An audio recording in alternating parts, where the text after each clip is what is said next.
Samantala naman, kakaibang challenge ang ipatutupad ngayon sa Makati na tinaguriang Rice Bucket Challenge. Ito ay isang uri ng pagtulong sa mga mahirap na pamilya sa lungsod.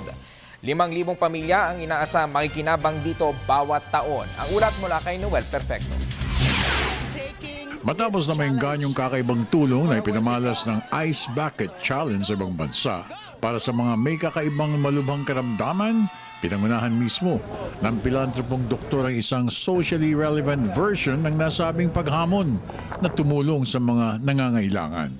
Ito ang paghikayat sa mga medyo nakakaangat na mga businessman na magbigay ng anumang klase ng bigas sa mga mahihirap ng pamilya sa kanilang kinasasakupan, maging ito'y sa pamamagitan ng bucket o packet form.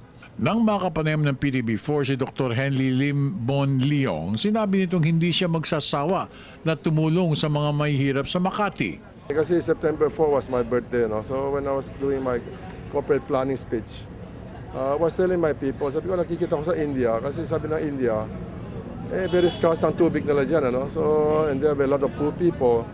So why not instead of a ice bucket, they do rice bucket? And it started with a lady.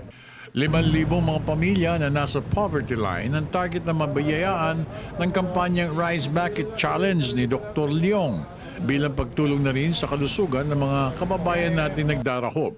Ayon pa sa doktor, tiniyak na maibigay sa mga pamilyang kanyang matutulungan ang pinakamataas na uri ng bigas gaya ng brown rice na kanilang pinalalabas. For me, isang bucket talaga. Pero not necessarily lahat ng tao bibigyan ng isang bucket, di ba? Kasi isang kilo pwede na rin. Isang kilo. Oo, Basta lahat meron. Basta meron kasi we want to create a ripple effect chain effect para maraming Alam mo sa India, ang binibigyan nila malit lang Siguro wala pa isang kilo, kaya lang nasa social media, umiikot yan. Ngayon, I think there are 25,000-30,000 people doing this already in India. At saka mahalaga dito yung tulong mismo. Oo, yung tulong 5 kilos per bucket ang pinamigay sa unang 100 mga beneficiaries at yung mga pupunta para dito sa Rice Bucket Challenge na ginawa sa Makati. Malaking bagay po ito sa aming mga empleyado sa Barangay Magallanes at kahit paano po natikman namin itong bagong rice na pinagkaloob sa amin. Ako na nagbigay ng brown rice kasi ito alam ko napaka-healthy rice ito. Daghang salamat po sa binibigay nyo. Para sa Telebisyon ng Bayan, ako naman si Noel Perfecto.